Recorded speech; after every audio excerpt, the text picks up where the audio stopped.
سبيل الدموع سبيل مريح.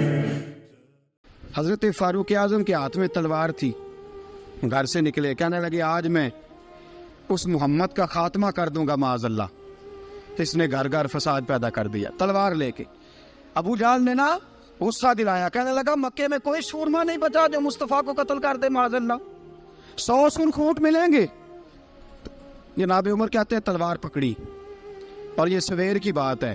ابھی رات کو نبی پاک کعبے کا غلاف پکڑ کے کہہ رہے تھے اللہم اعز الاسلام باسلام عمر ابن خطاب, یا اللہ اسلام کو عزت دے دے, عمر کو کلمے کی توفیق دے دے. رات حضرت عمر کہتے ہیں دن چڑھا تو تلوار لے کے نا میں باہر نکلا. میں نے کہا آج میں چھوڑوں گا نہیں. ہر گھر میں فساد معاذ اللہ, ہر گھر میں لڑائی. فرماتے ہیں رستے میں حضرت ارقم بن زید مل گئے. کہنے لگے کدھر جا رہا ہے؟ میں نے کہا آج میں مصطفیٰ کو قتل کروں گا. کہنے لگے جا پہلے اپنے گھر کی خبر لے, تو جدھر جا رہے نا ادھر بعد میں جانا, پہلے اپنے گھر کی پہلے خبر لے. کہنے لگا میرے گھر کو کیا ہوا؟ کہنے لگے تیری بہن فاطمہ بنت خطاب اور تیرا بہنوئی سعید بن زید دونوں کلمہ پڑھ چکے, جا پہلے اپنے گھر کی خبر لے. حضرت عمر فرماتے میں گیا, بڑا غصہ آیا کہ میرے گھر میں آگ لگ گئی. میں سردار مکے کا اتنا سخت گیر آدمی, میرے گھر میں اسلام آ گئے. فرماتے میں نے جا کے نا اپنی بہن کے گھر کی طرف رخ کیا. دروازے پہ پہنچا تو میں نے سنا اندر سے آواز آ رہی ہے, قرآن پڑھنے کی آواز آ رہی ہے, قرآن پڑھنے کی. فرماتے میں نے دروازے پہ دستک دی, اندر سے آواز آئی کون ہے دروازے پہ؟ میں نے کہا عمر ابن خطاب. فرماتے ہیں کہ میرے بہنوئی نے کہا کہ فاطمہ تیرا بھائی بڑا سخت ہے. فرماتے ہیں میری بہن نے جلدی سے قرآن کے صفحے لپیٹ کے اوپر رکھ دیے. میرے بھائی جو تھے وہ میرے بہنوئی ایک دروازے کے پیچھے چھپ گئے. فرماتے ہیں میری بہن سامنے کھڑی ہے, پیار بھی بڑا تھا. میں نے جاتے ہی کہا کیا کر رہی تھی؟ توجہ ہے آپ کی؟ غلامان محمد جان دینے سے نہیں ڈرتے, یہ سر کٹ جائے یا رہ جائے کچھ پرواہ نہیں کرتے. ہمیں لگے کیا کر رہی تھی؟ حضرت فاطمہ خاموش ہے. عمر کہتا ہے میں نے ڈانٹ کے, بولتی کیوں نہیں, کیا کر رہی تھی؟ میں نے کہا قرآن پڑھ رہی تھی, قرآن پڑھ رہی تھی. کہا تجھے پتا نہیں, تجھے میرا پتا نہیں؟ فرمایا سارا ہی پتا ہے. کہا تو جانتی نہیں لات و منات کو برا کہتے ہیں؟ فرمایا وہ بات کی باتیں تھی, وہ جاننے نہ جاننے کی باتیں. دوستو توجہ, حضرت عمر ابن خطاب فرماتے ہیں کہ بہن اس جلال, اس روب, اس اعتماد سے بولتی تھی کہ میں نے ایک تھپڑ مارا بہن کے منہ پہ, میری بہن ادھر جا کے گری. فرماتے ہیں کپڑے جھاڑ کے کھڑی ہوئی, کہنے لگی عمر ایک تھپڑ نہیں تو 1000 مار, تو 1000 مار, لیکن یہ امید نہ رکھنا کہ میں قرآن چھوڑ جاؤں گی, یہ امید نہ رکھنا میں قرآن چھوڑ جاؤں گی. فرماتے ہیں کہ میرے ہاتھ میں تلوار تھی, میں نے دستے کی طرف سے نا, دستے کی سائڈ سے تلوار بہن کو ماری زور زور سے, سر سے خون نکل آیا. فرمایا میں اپنے بہنوئی کی بڑی عزت کرتا تھا, میرا بہنوئی پردے سے نکلا بیوی کو بچانے, میں نے زور زور سے 2 تلوار کی پشتیں اس کے سر پہ بھی ماری, خون نکلا. پھر میری بہن آگے ہوئی, پھر مارا. ماتے جب خون نکلا نا بہن کا, تو میری بہن نے اپنا خون اپنے ہاتھ پہ لگا کے کہا عمر جس ماں باپ کا خون تیری رگوں میں ہے اس کا میری رگوں میں بھی ہے, اسی کا خون میری رگوں میں بھی ہے. فرمایا عمر جس باپ کی پشت سے تو ہے میں بھی اسی باپ کی پشت سے ہوں, جس ماں کی چھاتیوں سے دودھ تو نے پیا ہے میں نے بھی اسی ماں کی چھاتیوں سے دودھ. توجہ ہے آپ کی؟ میری بات سمجھ میں آ رہی ہے؟ سنیں بات. رسول اکرم صلی اللہ تعالیٰ علیہ وسلم نے فرمایا, حضرت عمر رضی اللہ تعالیٰ نے فرماتے ہیں نبی پاک پہ نازل قرآن سنا, تو جب میری بہن نے اس جلال کے ساتھ بات کی نا کہ عمر میں بھی اسی باپ کی بیٹی ہوں, میں بھی اسی باپ کی بیٹی ہوں, میں بھی اسی قبیلے کی ہوں, خبردار تو ترشرو ہو کے گالی 1000 دے, یہ وہ نشہ نہیں جسے ترشی اتار دے. فرمایا تو چارہ کر, ٹیل لگا, لیکن تو مجھے اسلام سے ہٹا سکتا؟ حضرت عمر فرماتے ہیں بہن کا جلال دیکھا تو میں ٹھنڈا ہو گیا, بہن کا جلال دیکھا تو میں نے کہا اچھا مجھے دکھاؤ کیا پڑھ رہی تھی, مجھے دکھاؤ ذرا کیا پڑھ رہی تھی. فرماتے ہیں میری بہن کہنے لگی تو کافر ہے, انما المشرکون نجس, جا پہلے وضو کر کے آ, جا غسل کر کے آ. جا پہلے نئے کپڑے دھلے ہوئے پہن کے آ, پہلے تیار ہو کے آ. حضرت عمر فرماتے ہیں میں تیار ہو کے آیا, میری بہن نے جھولی میں صفحے رکھے, قرآن پڑھے بہن, سنے بھائی, اللہ تقدیر بدل دیتا ہے. قرآن پڑھے بہن اور سنے بھائی.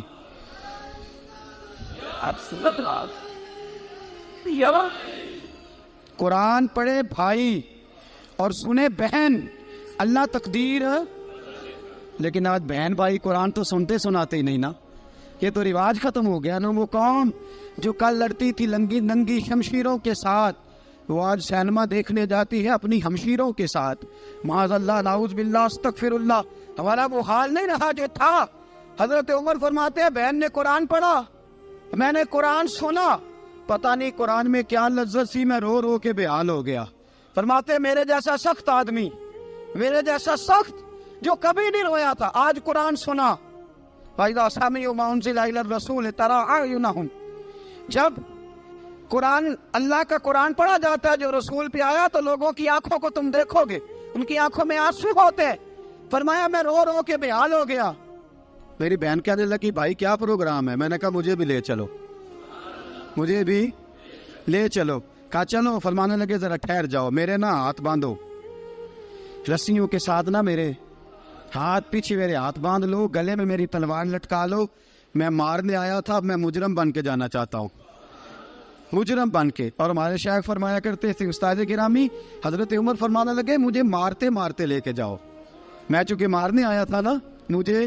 اور ایک پنجابی کا شاعر کہتا ہے حضرت عمر نے کہا کروں آیا سا مار مکاونے نو, کروں آیا سا مار مکاونے نو, ان مینو مار دے لے چلو. متے عمر دی عمر برباد ہوئے, جتھے عمر سوار دے لے چلو. کروں آیا سا مار مکاونے نو, ان مینو مار دے لے چلو. متے عمر دی عمر برباد ہوئے, جتھے عمر سوار دے. متے عمر دی عمر برباد ہوئے, جتھے عمر سوار دے. فرماتے جب پہنچے نا دار ارقم میں, تو دروازے پہ حضرت امیر حمزہ کھڑے تھے. حضرت امیر حمزہ, ایک شخص کہنے لگا حضرت امیر حمزہ سے عمر آ رہا ہے. فرمایا آنے دو. کہا حضور وہ تلوار بھی گلے میں لٹک رہی ہے. فرمایا آنے دو, وہ اگر عمر ہے تو میں بھی امیر حمزہ ہوں, وہ اگر عمر ہے تو انا اشہد اللہ و رسولہ, میں اللہ رسول کا شعر ہوں, آنے دو. کہا آپ کیا کریں گے؟ کہا ادب ملحوظ رکھے گا تو خاطر سے بٹھائیں گے, نمونہ اس کو ہم خلق محمد کا دکھائیں گے, اگر نیت نہیں اچھی تو میں اس کو قتل کر دوں گا, اسی کی تیغ سے سر کاٹ کے چھاتی پہ دھر دوں گا. میں آنے تو دو, آنے دو عمر کو. حضرت عمر آئے, دروازے میں داخل ہوئے. صحابہ فرماتے ہیں کہ حضور نے شور سنا. فرمایا کون ہے دروازے پہ؟ فرمایا عمر. فرماتے ہیں حضور اٹھے تیزی سے, چادر گر گئی, چادر. حضور تیزی سے اٹھے, کھول دو دروازہ. حضور عمر کے گلے میں تلوار ہے. فرمایا پھاٹک کھول دو. یا رسول اللہ عمر آپ کا دشمن. فرمایا کھولو دروازہ. کہا یا رسول اللہ خطاب کا بیٹا. فرمایا کھولو دروازہ. یا رسول اللہ ابو جہل کا رشت. فرمایا کھولو دروازہ. حضور ماجرا کیا ہے؟ فرمایا وہ اپنے آپ نہیں آیا, میں نے رات اللہ سے دعا مانگی ہے, میں نے مانگ کے لیا ہے, میں نے مانگ کے لیا, وہ اپنے آپ تھوڑا آیا ہے. مانگ, کھولا دروازہ, آنے دو. حضرت عمر جھٹ سے دروازہ کھلا نا, رسول پاک سامنے کھڑے ہو گئے. کیا منظر تھا. ابو بکر فرماتا ہے تمہیں کیا بتائیں کیا منظر تھا. حضرت ارقم فرماتے ہیں تمہیں کیا بتائیں کیا منظر تھا. میرے حبیب کی گردن تنی ہوئی ہے, آنکھوں میں آنسو بھرے ہیں پر نیچے نہیں گرتے, آنسو بھرے ہیں آنکھوں لیکن نیچے ٹپکتے نہیں. میرے رسول پاک آگے بڑھے, عمر کی گردن جھکی ہوئی ہے, عمر اوپر نہیں دیکھتے. حضور آگے بڑھے, جا کے حضرت عمر کا کندھا زور سے ہلایا. فرمایا کیا پروگرام ہے تیرا, کیا ارادہ ہے تیرا, بول. حضرت فاروق اعظم آنکھ یوں اٹھا کے کہنے لگے سونیا بس اب کلمہ پڑھنے کا ارادہ ہے, سونیا کلمہ پڑھنے کا. صحابہ فرماتے ہیں پتہ نہیں کیا ہوا, پتہ نہیں, حضور کا اتنا جوش ہم نے کبھی نہیں دیکھا, نبی پاک کو نعرہ لگاتے ہم نے پہلے کبھی نہیں دیکھا. جب عمر نے کہا نا سونیا کلمہ پڑھنے آیا ہوں, فرماتے ہیں رسول پاک کے جو آنسو بندے ہوئے تھے نا وہ ٹپ سے نیچے گرے, اور حضور نے فرمایا اللہ اکبر, اللہ اکبر. فرماتے ہیں حضور نے جب اللہ اکبر کہا تو سارے صحابہ بھی کہنے لگے اللہ اکبر, اللہ اکبر, اللہ اکبر. حضرت عمر فاروق کا عدل, اور حضرت فاروق اعظم کا انصاف، اس کو دنیا جانتی بھی ہے، مانتی بھی ہے۔ حضرت فاروق اعظم رضی اللہ تعالیٰ عنہ قاضیوں کا تقرر کرتے وقت سب سے زیادہ احتیاط کرتے تھے کہ بندہ کس قسم کا ہے، اس کا مزاج کیا ہے، معاشرے میں اس کا وقار کیسا ہے، اس حساب سے اس کو تقرر کرتے تھے قاضی کے لیے۔ اور کیا حال تھا، حضرت زید بن ثابت رضی اللہ تعالیٰ عنہ کو آپ نے قاضی مقرر کیا، بعد میں معزول کر دیا۔ کیوں آپ نے معزول کیا ہے؟ تو حضرت عمر کہنے لگے اس کی وجہ ہے، ایک دن ایک شخص نے، حضرت ابی بن کعب نے مجھ پر مقدمہ کیا، حضرت عمر پر مقدمہ کر دیا، تو فرماتے ہیں کہ میرے سامنے میں دیکھ رہا تھا، جب میں عدالت میں پہنچا تو زید بن ثابت نے میرا کھڑے ہو کے استقبال کیا، اور جب مدعی آیا ہے تو وہ بیٹھے رہے ہیں۔ تو میں نے کہا کہ جب آپ دونوں میں ملتے وقت انصاف نہیں کر رہے تو فیصلے میں کیسے انصاف کریں گے؟ آپ اس قابل نہیں کہ آپ کو قاضی بنایا جائے، معزول کر دیا۔ اگر میں بحیثیت مجرم، بحیثیت ملزم آیا ہوں، اگر آپ نے میرا کھڑے ہو کے استقبال فرمایا تو پھر مدعی کا تو زیادہ حق بنتا تھا۔ اور ہم پر اعتراض ہے کافر کا، وہ کہتے ہیں تم عدل نہیں کر سکتے۔ بولا آدمی ہے نا، وہ دیکھتا ہے آج کل کے مسلمانوں کو، آج کل کے مسلمانوں کو دیکھ کے رائے قائم کرتا ہے۔ ہم اسے کہتے ہیں ہاں آج کل کے مسلمان نہ دیکھ، وہ جنہوں نے ڈائریکٹ نبی پاک کی نکاح سے فیض پایا تھا انہیں دیکھ، ڈائریکٹ جو رسول پاک کی نکاح کے فیض یافتہ تھے، عدل و انصاف سے بھر دی دنیا۔ حضرت فاروق اعظم، حضرت عمرو بن عاص مصر کے گورنر تھے، حضرت فاروق اعظم نے انہیں متعین کیا تھا۔ ان کے بیٹے کا مصر میں جھگڑا ہو گیا کسی عام آدمی کے ساتھ، گورنر کے بیٹے کا، اور گورنر کے بیٹے نے اس مصری کو، ایک عام آدمی کو درے مارے۔ تجھے پتہ نہیں میں گورنر کا بیٹا ہوں؟ مصری نے کیا کیا، گھوڑے پہ بیٹھا سیدھے مدینے آ گیا، سیدھا مدینے۔ حضرت فاروق اعظم کے در دولت پہ پشت سے کپڑا اٹھایا، پشت سے اس نے اپنے نشان دکھائے تو جناب عمر کی آنکھوں میں آنسو آ گئے۔ ایک عام آدمی ہے، جانتے کوئی نہیں، تمہیں رو پڑے، اتنا ظلم، اور میری سلطنت میں کوڑے برسے تیری پشت پہ، فوراً بھیجا، جاؤ بلا کے لاؤ۔ حضرت عمر بن عاص اپنے بیٹے سمیت آئے، بڑی عدالت ہے، حضرت فاروق اعظم کے لفظ، فرمایا اس کو اس کی ماں نے آزاد پیدا کیا تھا، تو نے اسے کیوں غلام بنایا ہے؟ اس کی ماں نے آزاد جنا تھا، تو نے کب سے لوگوں کو غلام؟ کہا بیٹے یہ کیا کہتا تھا؟ یہ کہتا تھا میں گورنر کا بیٹا ہوں، تجھے تو جانتا نہیں۔ فرمایا اب یہ بڑی عدالت ہے، کوڑا پکڑ اور اس گورنر کے بیٹے کی پشت پہ برسا، اور اسے کہہ تو گورنر کا بیٹا ہے، میں محمد کا غلام ہوں صلی اللہ تعالی علیہ وسلم۔ اسے بتا، اسے اب بتلا کہ تو گورنر کا بیٹا ہے نا، میں نبی پاک کا غلام ہوں، اور جو مصطفیٰ کے غلام ہوتے ہیں وہ سارے برابر ہوا کرتے ہیں۔ حضرت فاروق اعظم کا عدل، جناب فاروق اعظم کا انصاف، جناب فاروق اعظم رضی اللہ تعالیٰ عنہ۔ روم کا ایلچی آیا نا حضرت عمر فاروق کے پاس، تو وہ کہتا ہے میں پیغام لے کے آیا اپنے بادشاہ کا، اور میں سفیر تھا، میں بڑے ملکوں میں گیا، بڑے بادشاہ دیکھے، بڑے امیر دیکھے۔ حضرت فاروق اعظم رضی اللہ تعالیٰ عنہ کے دربار مجھے بھیجا گیا، جب پہنچا تو میں نے مسلمانوں سے کہا تمہارے بادشاہ کا دربار کہاں ہے؟ انہوں نے کہا نہ ہمارا بادشاہ ہے نہ کوئی دربار ہے، نہ بادشاہ ہے نہ کوئی۔ اچھا تو پھر وہ کدھر بیٹھتے ہیں؟ کہا یا مسجد میں ملیں گے یا اپنے جھونپڑے میں ملیں گے۔ تو کہا تمہارا بادشاہ بھی کوئی نہیں؟ کہا بادشاہ نہیں، ہم مومن ہیں، ہمارا ایک امیر ہے جسے امیر المومنین کہا جاتا ہے۔ وہ شخص کہتا ہے میں مسجد گیا، میں نے کہا عمر کدھر ہے؟ انہوں نے کہا جی ابھی نکلے تھے، ادھر ہی ہوں گے۔ میں نے کہا یہ کیسا بادشاہ ہے؟ کوئی کہتا ادھر ہوں گے، کوئی کہتا ادھر ہوں گے۔ یہاں تو صوبائی وزیر صاحب سڑک سے گزرے تو سارے روڈ 3 گھنٹے بلاک رہتے ہیں، اور یہ کیا چکر ہے کہ لاکھوں مربع میل کا حکمران، کوئی کہتا اس گلی میں گیا، کوئی کہتا اس گلی میں گیا، یہ کیسا بادشاہ ہے؟ کدھر ہے عمر؟ انہوں نے کہا یہی تھا۔ دوسرے سے پوچھتا جو وہ باغ کی طرف گئے، باغ میں گئے تو وہ ایلچی کہتا ہے میں نے باغ والے سے پوچھا کہ یہاں تمہارا امیر کدھر ہے؟ انہوں نے کہا وہ درخت دیکھ رہے ہو؟ کہا حضرت دیکھ رہا ہوں۔ اس درخت کے نیچے وہ ایک شخص جو سویا ہوا ہے نا، مٹی کا ڈھیلا سرہانا بنا کے، وہ درخت کے نیچے مٹی کے ڈھیلے کا سرانہ بنا کے جو بندہ سویا ہے وہی ہمارا امیر ہے. وہ سامنے حضرت سیدنا عمر فاروق کے پاس وہ بندہ جا کے کھڑا ہو گیا. وہ کہتا ہے کہ پسینہ گر گر کے نا مٹی کے ڈھیلے پہ گارا بنا رہا تھا. پسینہ گر گر کے مٹی کا ڈھیلا وہ تر تھا. حضرت فاروق اعظم سو رہے تھے. کہنے لگا میں 20 اور درجنوں بادشاہوں کو دیکھ چکا تھا جن کی آنکھیں 10 گن. حضرت عمر کی آنکھ کھلی, تامت سمیٹی اٹھ کے بیٹھ گئے. کدھر آیا ہے؟ کہنے لگا حضرت جی آیا تو کسی اور کام تھا, آیا تو کسی, لیکن اب کام کوئی اور بن گیا ہے. آپ نے فرمایا اب کیا کام بنا ہے؟ کہنے لگا میرا کام یہ بنا ہے کہ میرا بھی دل کیا میں بھی کلمہ پڑھوں اور نبی پاک کا غلام بن جائے. یہ کام بن گیا. اور ساتھیوں بس مدینے میں وہ دن بڑا عجیب تھا جب سیدنا فاروق اعظم کے بیٹے کا معاملہ آ گیا.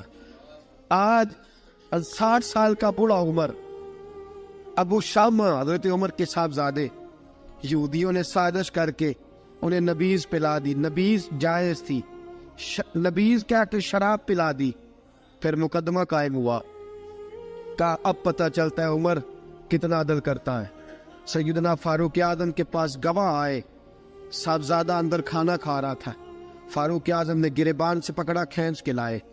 فرمایا ابو شامہ چل, تو نے شراب پی ہے, تجھے کوڑے مارے جائیں گے, تیرے لیے 100 یا 80 کوڑوں کی سزا تیاری کر لے. ابو شامہ کہتے ہیں کہ ابا جی انہوں نے نبیذ کہی تھی, شراب پلا دی. فرمایا تو نے پی کیوں؟ تو نے پی کیوں؟ بڑے بزم میں بار شیر مسجد نبوی کا فاروق اعظم. اولاد تو بزدل کر دیتی ہے نا بندے کو, اولاد تو کمزور کر دیتی ہے. آج مدینے نے عجیب ماجرا دیکھا. حضرت فاروق اعظم کی زوجہ روتی ہوئی آئی, کہنے لگی حضرت جی میرا لخت جگر ہے, ایک کوڑے کے بدلے پیدل حج کروں گی, ایک کوڑے کے بدلے صدقہ اور خیرات کروں گی. میرا بیٹا غلطی کر بیٹھا ہے, یہ کام نہ کرے. آپ نے فرمایا تو مجھے کہتی ہے میں یہ کام نہ کروں؟ تیرے حج اور تیرے کوڑے کیا کرتے, تیرے حج اور صدقے کیا کرتے ہیں؟ کوڑے لگانا میرے مصطفیٰ کی شریعت کا قانون ہے. تو بیٹے کی بات کرتی ہے, عمر کا اپنا معاملہ بھی ہوتا تو عمر یہی سلوک کرتا. لوگوں نے کہا حضرت جی آپ تھوڑی دیر, ابھی ان کی والدہ پریشان ہے, گھر میں پریشانی ہے, ذرا ٹھہر جائے, کل پرسوں ترسوں سزا دے لیجیے گا. فرمایا تمہیں یاد نہیں جب مدینے کی ایک بی بی نے چوری کر لی تھی اور میرے مصطفیٰ کی بارگاہ میں کہا گیا تھا حضور ذرا ٹھہر جائے, سزا نہ دے, تو حضور نے فرمایا تھا اگر فاطمہ بھی چوری کرتی تو ہاتھ کاٹ دیتا. تمہیں یاد نہیں مگر مصطفیٰ کے ٹکڑے کھانے والا ہوں, میں کیوں دیر کروں؟ اس نے گناہ کرنے میں دیر کی ہے جو سزا میں دیر کروں, برساؤ کوڑے. حضرت افلا نامی غلام, حضرت جی آپ کا لخت جگر ہے. فرمایا لخت جگر نہ دیکھ, مصطفیٰ کا قانون دیکھ. میرا بیٹا نہ دیکھ, مصطفیٰ کے قانون کا قیام ضروری ہے. اگر علی بیٹے کی قربانی دے سکتا ہے, اگر لوگ فاطمہ کے بیٹے کی قربانی یاد رکھیں گے تو تاریخ کبھی بھی عمر کے بیٹے کی قربانی نہیں بھولے گی. فرمایا غلطی سے ہو گیا یا جیسے بھی, اسے خیال کرنا چاہیے تھا. کوڑے لگاؤ. 80 کوڑے لگے تو بیٹے کی روح پرواز کر گئی. جب جوان بیٹا کسی کا, کوثر نیازی نے کہا تھا باپ کا جنازہ اٹھانا بڑا آسان پر بیٹوں کے جنازے اٹھانے بڑے مشکل ہیں. جب فاروق اعظم کا بیٹے کا انتقال ہوا, بیٹے نے آنکھیں کھولی, باپ کی طرف دیکھا تو سیدنا فاروق اعظم عدل و انصاف 2 آنسو آنکھوں میں آئے. کہ بیٹا حضور سے جا کے کہنا کہ عمر نے بیٹا نہیں دیکھا, آقا تیرا قانون دیکھ, جا کے حضور سے میرا پیغام دینا. حضرت ابو شامہ رضی اللہ تعالیٰ عنہ وصال کر گئے. تاریخ کیسے کیسے منظر ازالت الخلفاء شاہ ولی اللہ کی بطور والا پیش کرو. حضرت ابو شامہ کا وصال ہو گیا, 20 کوڑے باقی تھے. لوگوں نے حضرت جی آپ کیا کرنا ہے؟ فرمایا اس کا جنازہ پڑھو, اسے قبر میں دفن کرو, باقی 20 کوڑے اس کی قبر پہ مارو, اس کی قبر پہ 20 کوڑے مارو. کا حضرت جی ایسا بھی ہوتا ہے؟ فرمایا اس لیے ایسا ہوتا ہے کہ یہ میرے مصطفیٰ کا قانون ہے, میری اولاد کا معاملہ ہے تو میں درگزر کروں. فرمایا مارو کوڑے. حضرت سیدنا حذیفہ بن یمان فرماتے فاروق اعظم بیٹے کی قبر پہ کھڑے تھے, داڑھی آنسوؤں سے بھری ہوئی تھی.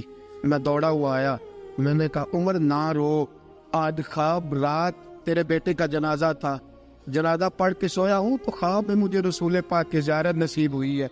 نبی پاک خواب میں تھے تو 2 سبز غلے تیرے بیٹے کو پہنا رکھے تھے اور رسول پاک کی بغل میں کھڑا تھا. حضور نے فرمایا عمر کو جا کے کہنا کہ تو نے بیٹا پاک کر کے بھیجا تھا, اللہ نے جنت کے سارے دروازے کھول دیے ہیں. اللہ نے عمر کو میرا سلام کہنا اور اسے کہنا عمر تیرا حدود اللہ قائم کرنا خدا کو بھی پسند ہے, مصطفیٰ کو بھی پسند. ساتھیو عمر انتقال کر گئے. 26 ذی الحج کو زخم لگا. یکم محرم کا دن, آج کا دن حضرت فاروق اعظم کو یاد رکھنا, لوگوں کو بتانا, دن بار عمر کی باتیں کرنا, خراج تحسین پیش کرنا. حضرت فاروق اعظم کو زخم لگا. آپ نے فرمایا اپنے بیٹے سے بیٹا جا حضرت عائشہ کے پاس. گنبد خضرا میں 3 لوگوں کے دفن ہونے کی جگہ ہے.